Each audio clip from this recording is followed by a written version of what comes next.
Señor, gracias porque nos das el día de hoy la oportunidad de venir a tu palabra, de, pues Señor, podríamos estar haciendo tantas cosas el día de hoy, desde dormir, estar haciendo otras actividades, pero tú nos llamaste, nos encontraste y nos has dado este deseo de conocerte.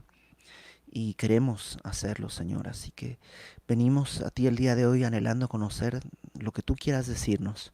Danos fe para recibir, para poner por obra las cosas que tú nos hables y que sea así, Señor, siempre para tu gloria. En el nombre de Jesucristo nuestro Salvador. Amén. Gálatas capítulo 5 y recuerda el contexto de Gálatas, siempre es importante recordar que Gálatas no, es una carta, ¿no? Y una carta tiene un propósito, Pablo la escribió con un objetivo. Y aunque, como se dice por ahí, estas cosas no fueron escritas a nosotros, porque se les escribió a los Gálatas, sí son para nosotros, porque son escritas y preservadas por nuestro Señor para que a través de ellas nosotros seamos exhortados, seamos consolados, seamos redarguidos, seamos enseñados, seamos corregidos. Entonces, necesitamos entender el contexto, y el contexto es que a esta iglesia que Pablo había fundado, no esta iglesia, este grupo de iglesias que están en la zona de Galacia, Pablo las había fundado, pero habían llegado personas con un mensaje distinto, un mensaje que decía que el evangelio que Pablo les había predicado estaba de alguna manera incompleto, que creer en el Señor Jesucristo era bueno, era necesario, pero no era suficiente. Ahora, después de haber creído en Cristo, tenían que estar sujetos a la ley, tenían que hacerse judíos, tenían que guardar el Shabbat, tenían que circuncidarse, tenían que tener todo tipo de dietas, etcétera, etcétera. Y Pablo escribe esta carta precisamente para corregir, porque eh, una de las cosas que la Biblia enseña es que es la verdad la que puede darte libertad.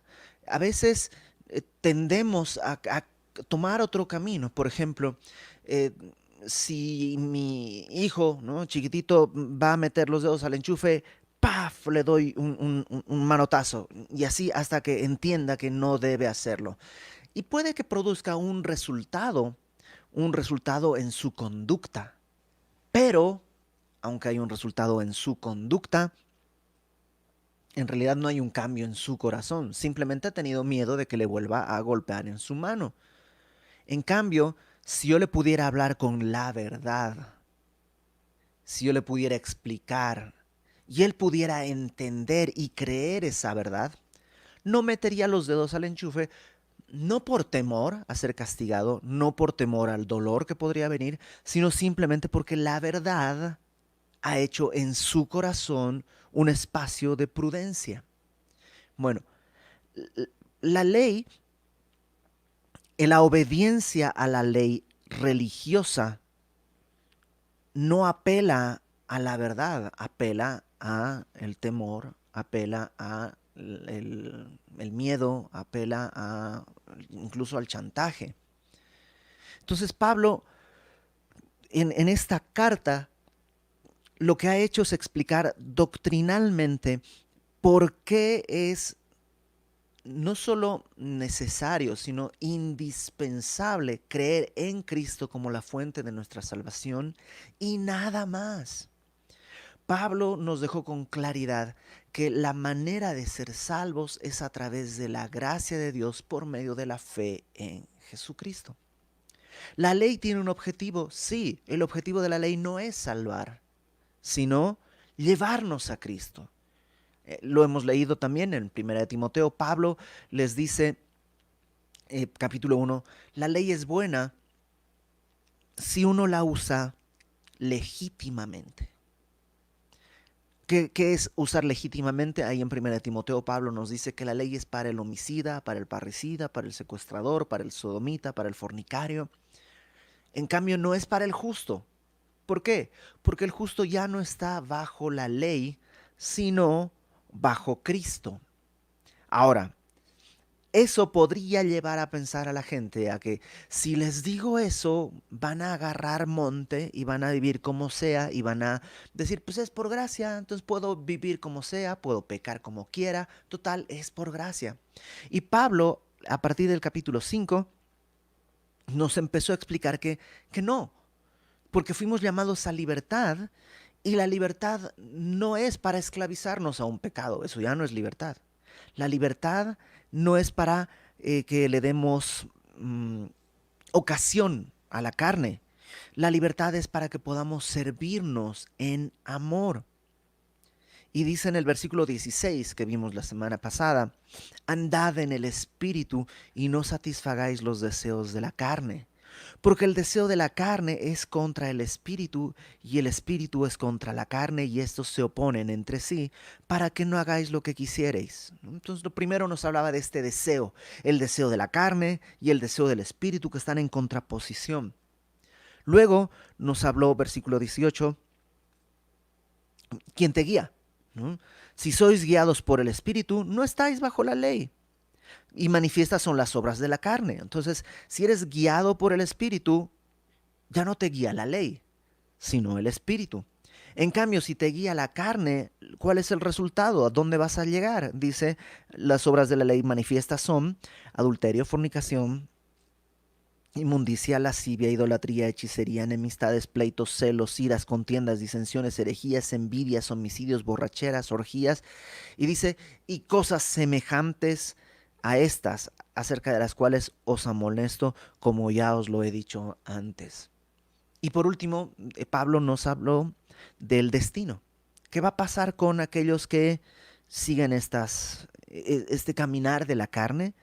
Dice, los que practican tales cosas no heredarán el reino de Dios. Aquellos que practican, no dice que aquellos que caen o que tropiezan en esto alguna vez, sino aquellos que han hecho de esto un hábito. Aquellos que han hecho de esto una forma de vida. Y hay una gran diferencia entre tropezar y vivir en pecado. Y la diferencia, entre otras cosas, está en que nadie quiere tropezar. O sea, ¿quién desea, "Oh, ojalá hoy día salga a la calle, me tropiece, me caiga y me rompa la nariz"? Nadie lo desea. Eso sucede por descuido, por torpeza, a veces torpeza mía, a veces torpeza de otros, pues por que no estaba mirando lo que tenía que hacer, por debilidad, ¿no? Mis piernas están débiles.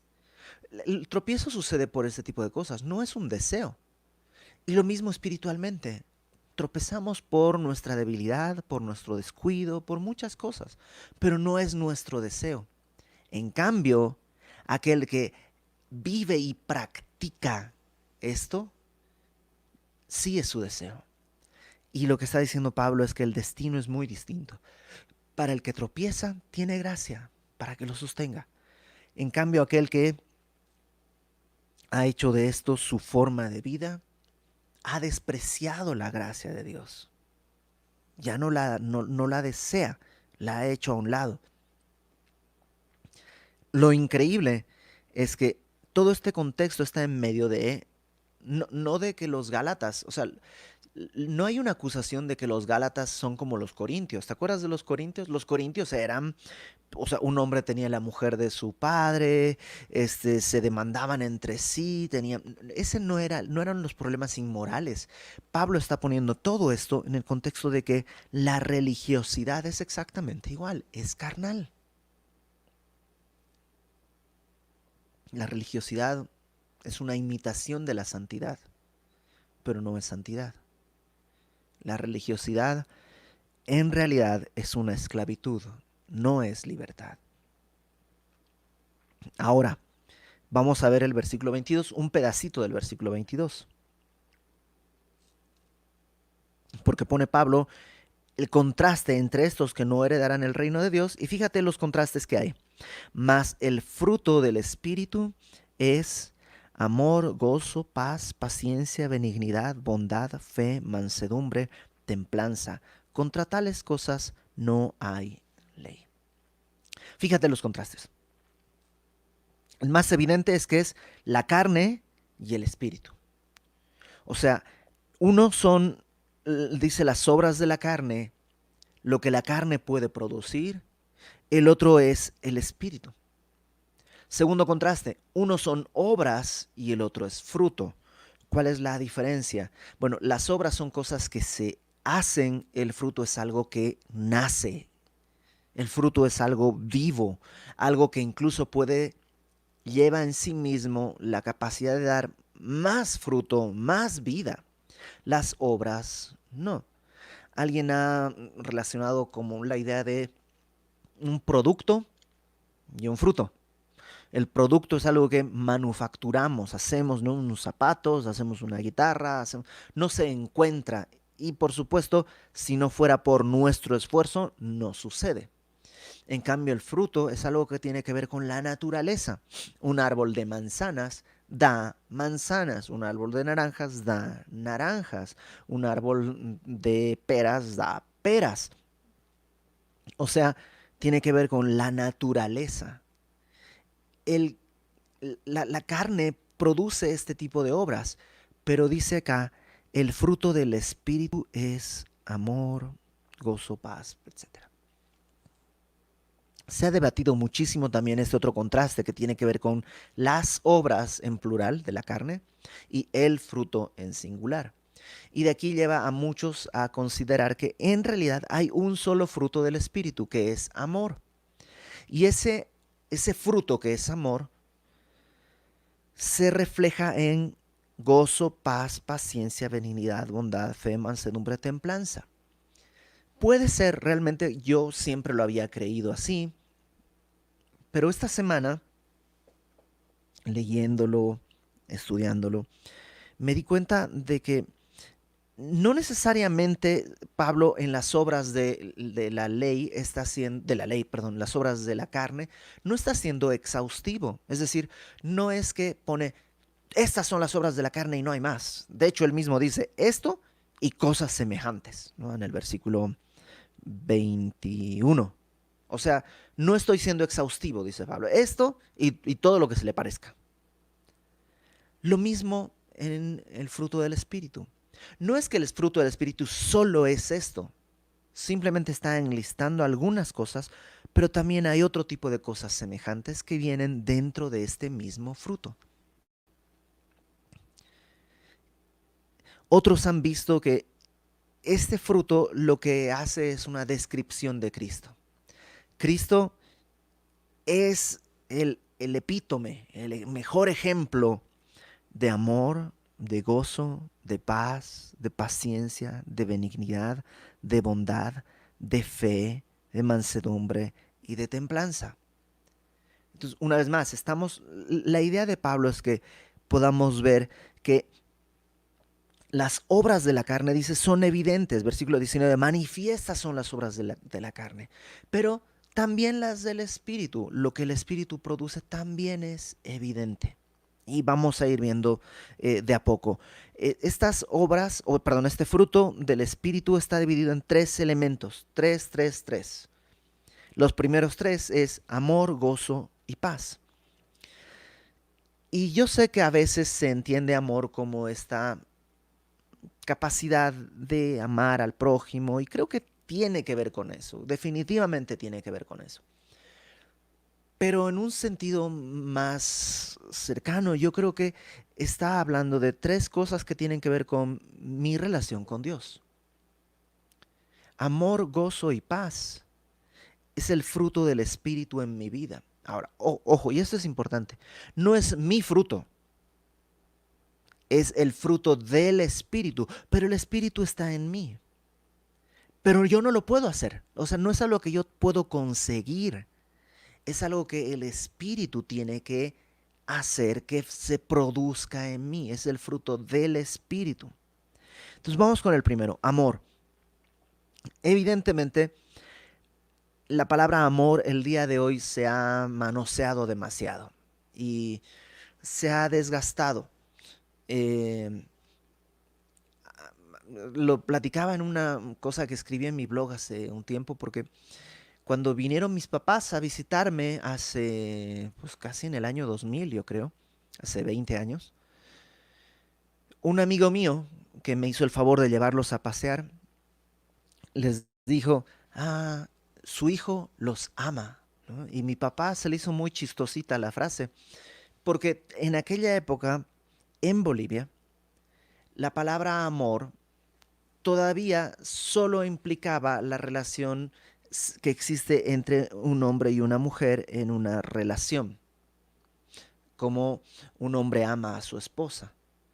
Entre padres e hijos no se solía decir te amo, porque la palabra amor estaba muy enmarcada en ese contexto. Yo creo que en México, por estar tan pegados a Estados Unidos, y en Estados Unidos la palabra love, amor, se usa para todo, para amo las rosquillas y amo la lluvia y amo, ¿no? En inglés se usa de todo.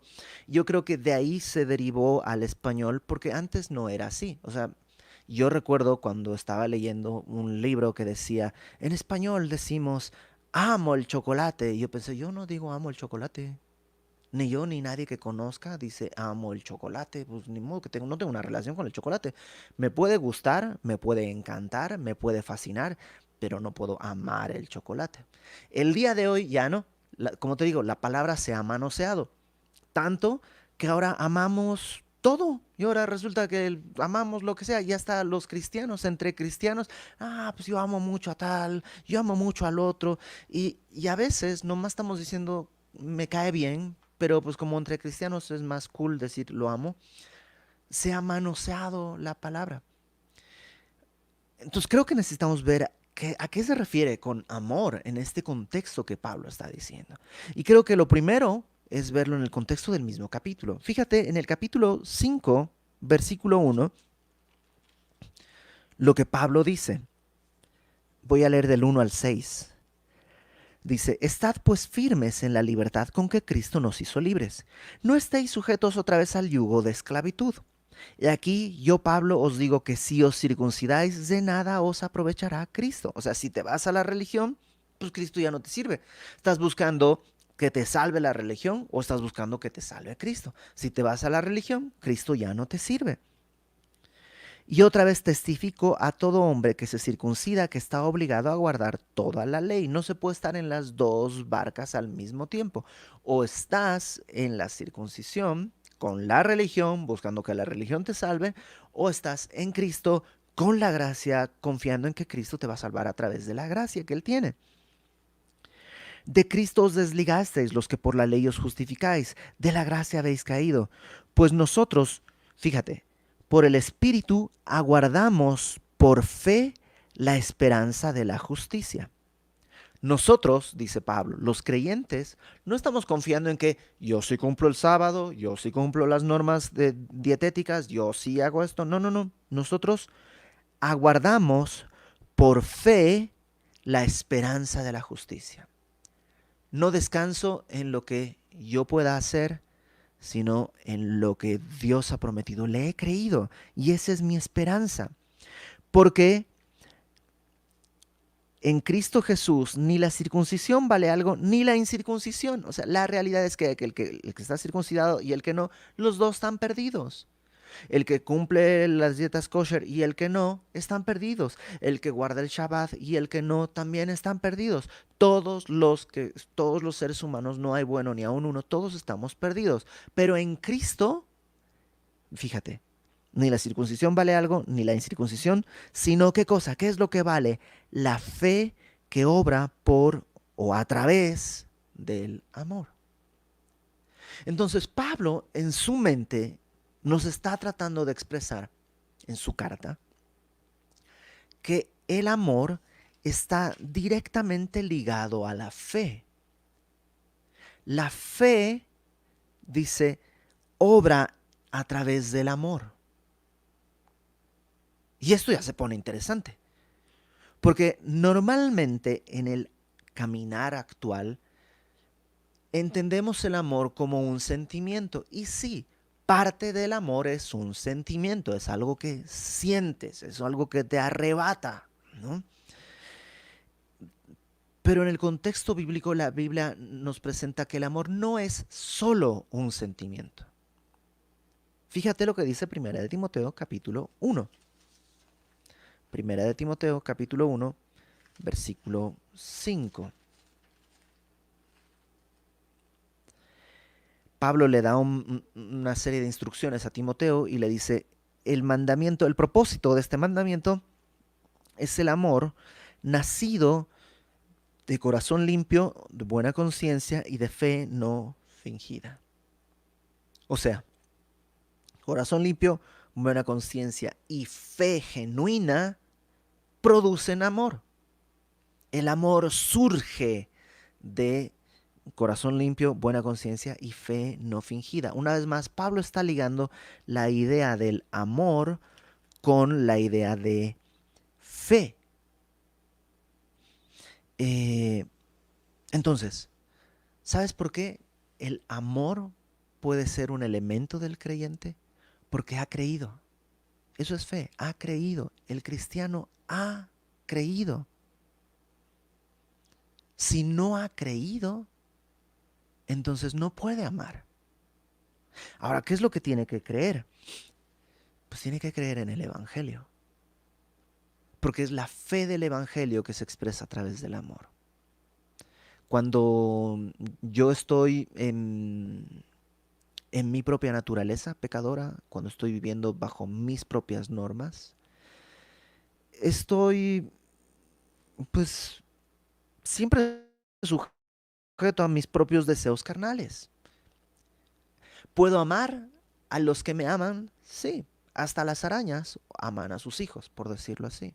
O sea, el amor este sentimental puede existir, porque aunque hayamos caído, llevamos parte de la imagen de Dios. Pero el amor que viene del Espíritu como fruto del Espíritu es un amor que excede lo sentimental.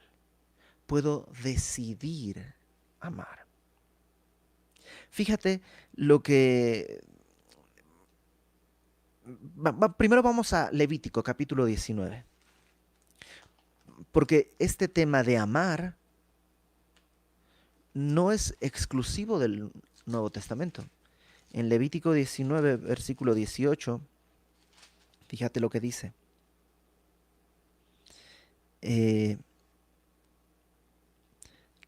No te vengarás, Levítico 19, 18, no te vengarás ni guardarás rencor a los hijos de tu pueblo, sino amarás a tu prójimo como a ti mismo. Y lo firma Dios, yo, Jehová. ¿Mm? O sea, y te das cuenta que aquí está hablando del amor en contraste con algo carnal, la venganza, el guardar rencor. Dice, no, no, no, eso no, sino que tienes que decidir no vengarte, decidir no guardar rencor, sino amar a tu prójimo como a ti mismo. Y Jesús hace un comentario al respecto en Lucas capítulo 6, si me acompañas al Evangelio de Lucas,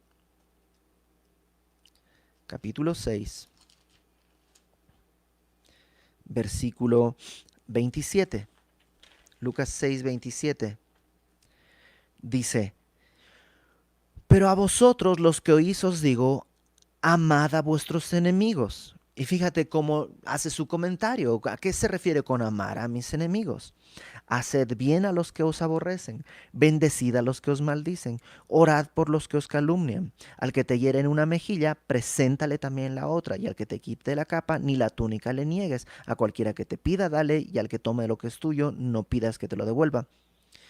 Y como queréis que hagan los hombres con vosotros, así también haced vosotros con ellos. Entonces, Jesús está hablando del amor no como un sentimiento, sino como un fruto de acciones. Son acciones que tienen que ver con haber creído, con fe, con haber entendido. Un matrimonio, por ejemplo, cuando tú entiendes que tu esposa o tu esposo es un pecador y que tú eres un pecador o una pecadora, es decir, es una unión entre dos pecadores y lo crees, o sea, crees que tu esposa y que tú necesitan ser salvados porque son pecadores. Y crees como el Evangelio plantea, que Cristo en la cruz pagó el precio de todos tus pecados y los pecados de tu esposa. O sea, cuando has creído eso que es el Evangelio, entonces puedes amar. Y tú dices, oh, lo que me hizo mi esposa merece que me vengue, pero he creído que sus pecados han sido perdonados. Puedes amar. ¿Cómo es amar? Lo dice Jesús, haced bien a los que os aborrecen, bendecid a los que os maldicen.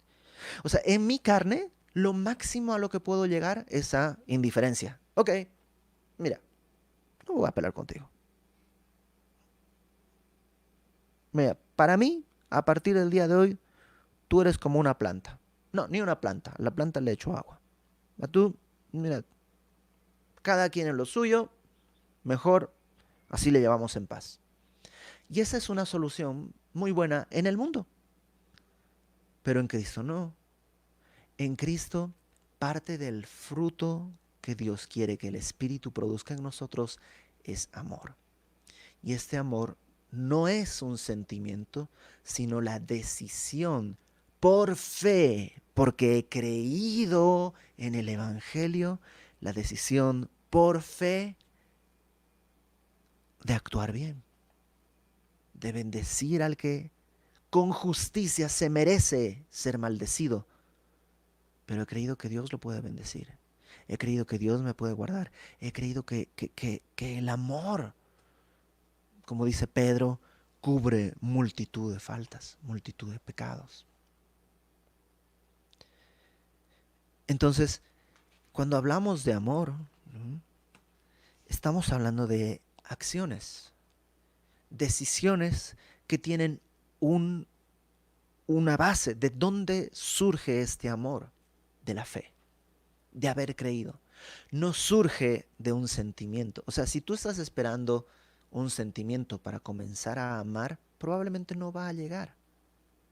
En cambio, si tú decides por fe amar, probablemente vas a encontrarte con un sentimiento también. Cuando Jesús dice, he aquí os doy un nuevo mandamiento, que os améis los unos a los otros. No dice os doy un nuevo sentimiento, sino es un mandamiento. Y necesitas creerlo para poder obedecer. Es como cuando te dicen tienes diabetes. Entonces ya no puedes tomar ni Coca-Cola ni comer chocolate. Cuando crees, ¿verdad? O sea, ese diagnóstico es seguro y crees las implicaciones que van a tener. Si no me cuido, voy a dejar abandonado a mi esposa, a mis hijos. Eh, Cuando lo he creído, mi vida va a cambiar. Mientras no lo crea, pues mi vida no va a cambiar.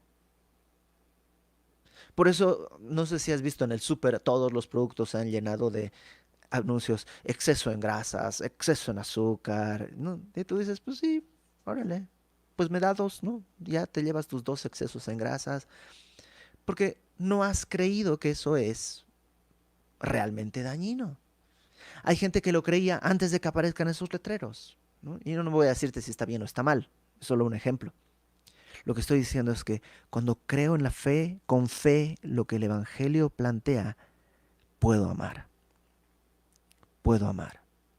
Por eso, 1 Corintios 13, y tú sabías que tenemos que aterrizar en 1 Corintios 13, Pablo dice que aunque tuviese toda la profecía, ¿no? Versículo 1, si yo hablase lenguas humanas y angélicas y no tengo amor, vengo a ser como metal que resuena o címbalo que retiñe. O sea, si pues yo tengo sabiduría y la palabra y soy muy espiritual, pero no hay amor, entonces eso es puro ruido, puro ruido.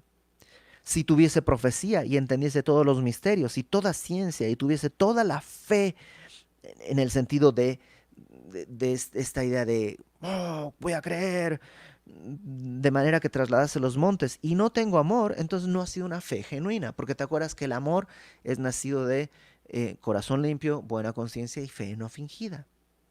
Cuando tienes esos tres, el amor va a surgir. Pero si no lo tengo, no tengo amor. Y entonces dice Pablo, nada soy. Y si repartiese todos mis bienes para dar a comer a los pobres y entregase mi cuerpo para ser quemado y no tengo amor, de nada me sirve. El amor es sufrido, eso quiere decir paciente, benigno, es servicial, útil, no tiene envidia, no es jactancioso, no se envanece, no hace nada indebido, no busca lo suyo, es decir, lo egoísta, lo que a mí me conviene, no se irrita, no guarda rencor, no se goza de la injusticia, mas se goza de la verdad, todo lo sufre, todo lo cree, todo lo espera, todo lo soporta. Ese amor, dice Pablo ahí en el verso 8, nunca deja de ser. Los sentimientos cambian. Los sentimientos cambian todo el tiempo. El amor no, porque descansa en una verdad inmutable, una verdad que no cambia. ¿Y cuál es esa verdad? El Evangelio. Entonces, este primer fruto que Pablo presenta es este amor, pero no un amor sentimental, que no es malo. O sea, no es malo tener un amor sentimental con tu esposa. Es bueno, pero un amor sentimental no puede sostener tu matrimonio, porque ese amor sentimental se diluye a la primera discusión. En las discusiones no tienes un amor sentimental. A veces hasta tienes rabia, tienes coraje. Por eso dices cosas, haces cosas. Pero en cambio, si tu amor está gobernado por este amor no sentimental, sino amor en base a una decisión, puedes decir, sí, está equivocada mi esposa, es una pecadora. Pero Cristo la amó y ha perdonado sus pecados y ella es tan pecadora como yo. Y Cristo me amó y me ha perdonado mis pecados. Podemos tender este puente, ¿no? Primera de Pedro, capítulo 4, dice, el amor cubrirá multitud de faltas. Verso 22, la segunda cosa que Pablo dice es gozo. Y una vez más no está hablando de felicidad, no está hablando de esta explosión de júbilo, porque por definición una explosión de júbilo es momentánea. Nadie puede vivir en una explosión de júbilo constante porque te pegarías un tiro, ¿no? El gozo es algo que es más profundo. El gozo no es la ausencia de angustia o la ausencia de dolor. O sea, no se trata de que el cristiano que está en gozo nunca sufre o nunca se angustia. Fíjate lo que dice en 2 Corintios capítulo 6. 2 de Corintios capítulo 6, versículo 10.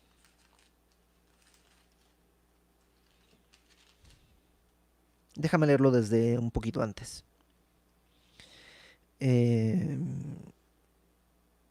4, desde el 4. Antes bien, nos recomendamos en todo como ministros de Dios, en mucha paciencia, en tribulaciones, en necesidades, en angustias, en azotes. O sea, esto es lo que vive Pablo. En cárceles, en tumultos, en trabajos, en desvelos, en ayunos, en pureza, en ciencia, en longanimidad, en bondad, en el Espíritu Santo, en amor sincero, en palabra de verdad, en poder de Dios, con armas de justicia a diestra y siniestra, por honra y por deshonra, por mala fama y por buena fama, como engañadores pero veraces, como desconocidos pero bien conocidos, como moribundos, mas he aquí que vivimos, como castigados, mas no muertos, como entristecidos, mas siempre gozosos. O sea, si Pablo dijera, estoy entristecido, ¿quién podría criticarlo después de todo lo que ha nombrado? O sea, cárceles, azotes, necesidades, angustias. Pues que Pablo esté triste no sería raro, sería normal que esté triste. Y Pablo tal vez está triste en ese sentido. Por eso dice como entristecidos, pero gozosos. Ese gozo no proviene del optimismo. Ese gozo proviene del Espíritu. De saber que Dios va a hacer algo. De confiar en que Dios va a hacer algo. eh, ese gozo no es el resultado de las circunstancias que están alrededor. Es el resultado de su espíritu en mí. Acuérdate, es el fruto del espíritu. Y por último tenemos la paz. Y una vez más, esta paz no necesariamente habla de una paz externa, porque, porque Pablo mismo no vivía una paz externa. Tenía conflictos con los judíos, luego los romanos. Esta paz habla de el resultado de la obra de Cristo en la cruz. Dice la palabra que la, la paz, justificados pues por la fe, Romanos capítulo 5, tenemos paz para con Dios. Una vez más, está ligado todo a la fe. El amor está ligado a la fe. El gozo está ligado a la fe. Es creer que Dios tiene delante un destino perfecto. Y la paz está ligada a la fe. Justificados pues por la fe, tenéis paz para con Dios. Y cuando hemos tenido paz para con Dios, entonces podemos tener paz, la paz de Dios en nosotros. Cuando creemos que Dios nos escucha, cuando creemos que Dios no está distraído ni descuidado, cuando creemos que Dios en verdad es lo que dice su palabra, que Dios es amor, que Él es luz, entonces puedo acercarme a Él. Y cuando me acerco a Él en oración, fíjate lo que dice Filipenses capítulo 4.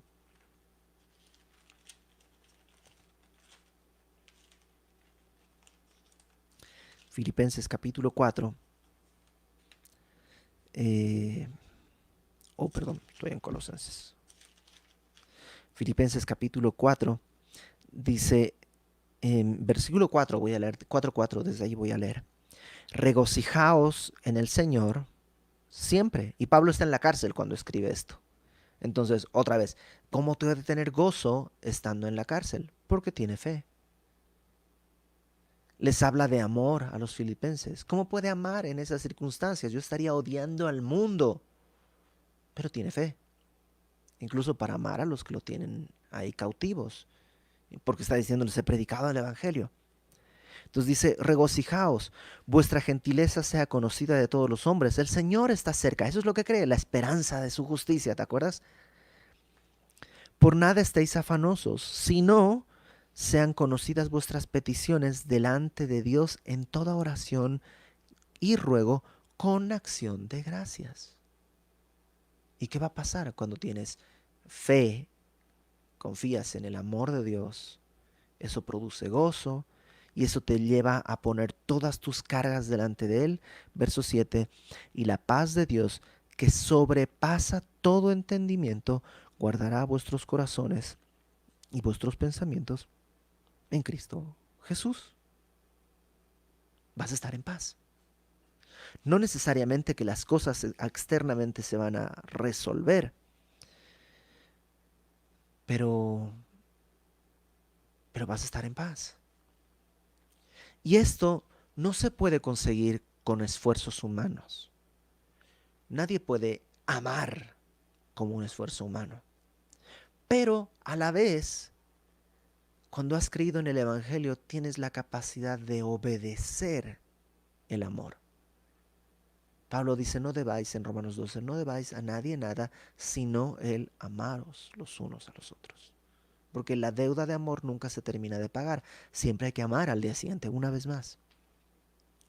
Entonces, en contraste a estas obras de la carne, ahora Pablo dice, el fruto del Espíritu es así. Y lo vamos a ver más adelante, pero bríncate al versículo 24. Los que son de Cristo han crucificado la carne con sus pasiones y deseos. Si vivimos por el Espíritu, habiendo crucificado la carne con sus pasiones y deseos, andemos también por el Espíritu. Entonces, una vez más, el hecho de la gracia de Dios El hecho de creer que somos salvos por gracia y solamente por gracia, no quiere decir que ahora vivimos nuestras vidas como nuestra carne quisiera. Si fuese así, no hemos conocido la gracia de Dios. Necesitamos conocer la gracia de Dios. Y cuando viene la gracia del Evangelio hacia nosotros, entonces en nosotros habrá este deseo. Dice Jesús, si me amáis, guardad mis mandamientos. Porque el que ama a Jesús anhela guardarlos. Anhela, si quieres que ame, Señor, voy a amar. Puedo amar. Porque, ¿sabes por qué amamos? Dice Primera de Juan, porque Dios nos amó primero. Amamos a Dios porque Dios nos amó primero. Entonces, el amor es este resultado de haber creído. El gozo es el resultado de haber creído, a pesar de las circunstancias. Hay un teólogo que define el gozo como la respuesta natural al creer que algo perfectamente bueno o profundamente bueno vendrá. Lo repito, es la respuesta natural cuando crees que algo profundamente bueno vendrá. Eso es el gozo. Como cuando te vas a casar, ¿no? Y estás 2 días, 3 días, una semana antes y así, ya va a pasar. ¿Qué va a pasar? Algo profundamente bueno viene. Una familia. Y la paz es el resultado de haber entendido que Dios hizo la paz conmigo. Aunque yo era que tenía conflicto con Él, Él hizo la paz conmigo. Y ahora me permite tener esa paz en mí cuando me acerco a Él. Cuando echo todas mis cargas a sus pies.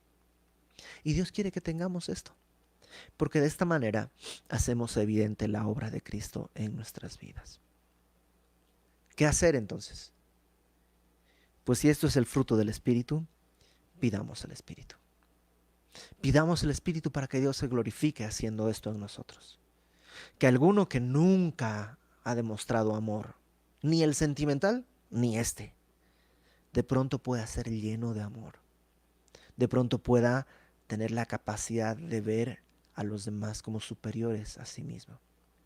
Que aquel que nunca tiene gozo pueda ver, aunque no cambien sus circunstancias, pueda ver en fe más allá y tener este gozo anticipado de lo que vendrá. Y para que aquel que vive en conflicto eterno pueda darse cuenta que Dios tiene paz. Dios tiene paz. Y es una paz que no la vas a entender porque sobrepasa todo entendimiento. Vamos a orar. Señor, tú conoces lo que vivimos. Y para ti, Señor, está muy clara nuestra necesidad. Nosotros, Señor, yo reconozco que pues, muchas veces he decidido estar en obras de la carne en vez de permitir que haya fruto de tu espíritu en mí. Quiero obedecerte, Señor. Quiero amar con esta decisión que surge porque he creído. Revélate a mis ojos, revélate a mi corazón, Señor, para que mi fe sea genuina y produzca este amor necesario. Para que cuando tenga que cubrir con amor las faltas de otros, pueda hacerlo. Para que en los momentos difíciles, Señor, tu gozo, el fruto del gozo de tu espíritu, me inunde. Y para que tenga yo, Señor, la disciplina de acudir a ti, a descargar todo lo que lleva mi corazón. Y que tu paz me guarde. Gracias, Señor, porque aunque somos incapaces de todo esto, tu palabra dice que tú no niegas el Espíritu a quien lo pide. Y el día de hoy te pedimos, Señor, envía tu Espíritu sobre nosotros y haz esa obra en nosotros, esa obra que no podemos hacer, no sabemos hacer, pero que tú puedes, Señor. En el nombre de Jesús. Amén.